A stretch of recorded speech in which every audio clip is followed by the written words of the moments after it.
로마서 4장 1절부터 12절까지의 말씀입니다. 1절부터 12절을 저와 성도님들이 한 절씩 교독하도록 하겠습니다. 제가 먼저 읽겠습니다. 그런즉 육신으로 우리 조상인 아브라함이 무엇을 얻었다 하리요? 만일 아브라함이 행위로서 의롭다 하심을 받았으며 자랑할 것이 있으려니와 하나님 앞에서는 없느니라. 성경이 무엇을 말하느냐? 아브라함이 하나님을 믿음에 그것이 그에게 의로 여겨진 바 되었느니라. 일하는 자에게는 그 삭시 은혜로 여겨지지 아니하고 보수로 여겨지거니와 이를 아니할지라도 경건하지 아니한 자를 의롭다 하시는 이를 믿는 자에게는 그의 믿음을 의로 여기시나니 이라는 것이 없이 하나님께 의로 여기심을 받는 사람 복에 대하여 다윗이 말함. 불법이 사함을 받고 죄가 가려짐을 받는 사람들은 복이 있고 이 사람은 복이 있도다 말하거든. 그런즉 이 복이 할례자에게냐 혹은 무할례자에게도냐 무릇 우리가 말하기를 아브라함에게는 그 믿음이 의로 여겨졌다 하노라. 어떻게 얘기했냐? 할례시냐 무할례시냐? 할례시가 아니요 무할례시냐? 그가 할례의 표를 받은 것은 무할례시의 믿음으로 된 의를 인친 것이니 이는 무할례자로서 믿는 모든 자의 조상이 되어 그들도 의로 여기심을 얻게 하려 하심이라. 여자의 조상이 되셨나니 곧 할례자가 무하냐면 우리 조상 아브라함이 무할례시에 가졌던 믿음의 가치를 따르는 자들에게도 그러하니라. 아멘. 바울은 로마서 3장의 말미에 의로움에 대하여서 설명한 후에 4장에서는 아브라함을 그 예로 듭니다. 1절부터 8절까지 아브라함이 행위로서 의롭다 하심을 받은 것이 아니라 하나님을 믿음으로써 이것이 그에게 의가 되어짐을 예로 듭니다.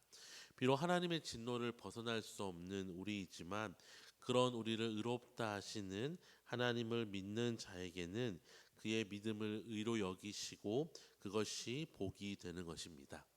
이후에 9절부터 12절까지는 아브라함의 믿음을 하나님께서 의로 여기실 때가 아브라함이 할례를 아직 받지 않았던 때임을 예로 들며 아브라함이 무할례 때에 의롭다 여김을 받았기에 할례 없는 비유대인들도 동일한 믿음으로 같은 경험을 할 수 있음을 말합니다.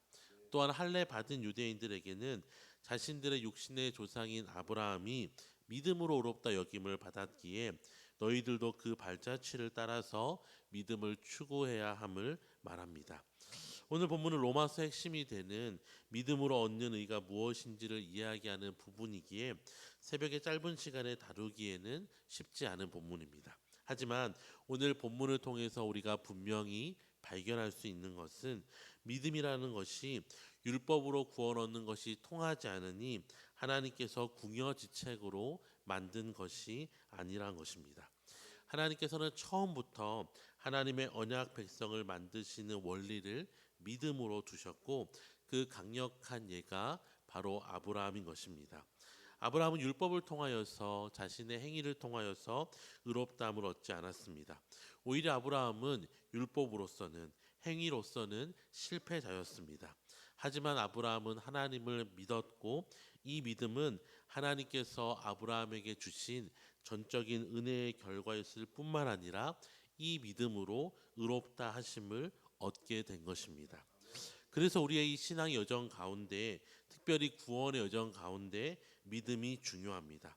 왜냐하면 율법이 아닌 하나님을 믿는 믿음만이 하나님의 의롭다 하심을 칭함을 받을 수 있는 유일한 길이기 때문입니다. 또한 오늘 본문을 통하여서 우리는 믿음이라는 것이 단순히 무언가를 의지하는 믿음을 그 자체의 효력이 있는 것이 아니라 하나님을 대상으로 삼았기에 하나님의 의로움을 받게 됨을 아브라함을 통하여서 발견하게 됩니다. 달리 말하면 바울은 3장까지 그 누구도 우리의 힘으로는 하나님의 진노에서 벗어날 수 없음을 강조하였던 이유가 우리에게 소망이 없음을 인정하고 나에 대한 믿음을 내려놓을 때에 비로소 아브라함과 같이 하나님을 믿음의 대상으로 삼게 됨을 말하고 싶었던 것입니다. 결국 믿음은 단순하게 말해서 누구를 우리의 주인으로 삼느냐의 문제입니다. 율법은 우리를 향하여서 우리가 우리의 삶의 주인을 우리가 우리로 삼게 되면 돌아오는 것은 실패밖에 없음을 가르쳐 줍니다. 율법 앞에서 우리를 비추어 볼 때에 우리에게 소망이 없음을 인정하게 되고 그 율법이 우리를 예수 그리스도께로 향하게 하는 것입니다. 그리고 날 위해 죽으신 예수님을 믿고 예수님을 나의 왕, 나의 주인으로 삼을 때에 내 안에 주인 되신 예수님으로 인하여서 구원의 은혜가 우리에게 허락되어지는 것입니다. 그래서 우리는 세상의 다른 종교의 가르침과 달리 예수님도 나의 주인으로 삼는 것이 아니라 오직 예수님만을 나의 주인으로 삼아서 구원의 은혜도 누리며 예수님의 모든 능력과 은혜를 나의 것으로 삼아 살아가는 특권을 누리게 되는 것입니다. 사랑하는 성도 여러분, 그래서 믿음이 중요합니다.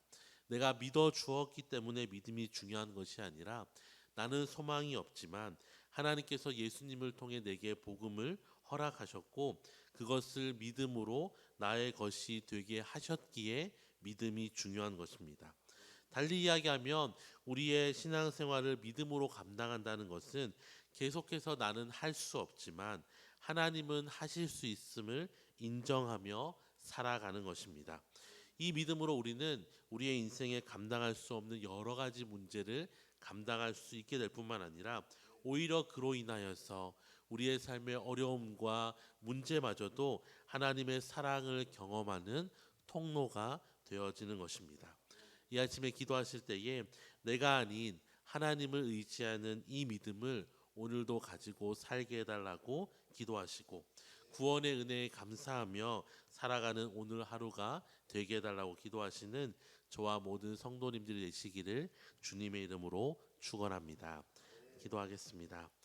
참 좋으신 하나님 아버지, 소망 없는 우리에게 찾아오셔서 복음을 들려주시고 우리에게 믿음을 허락하여 주셔서 이 사실이 믿어지게 하시고 붙들게 하셔서 내게 기어코 구원의 큰 선물을 허락하여 주시니 감사합니다.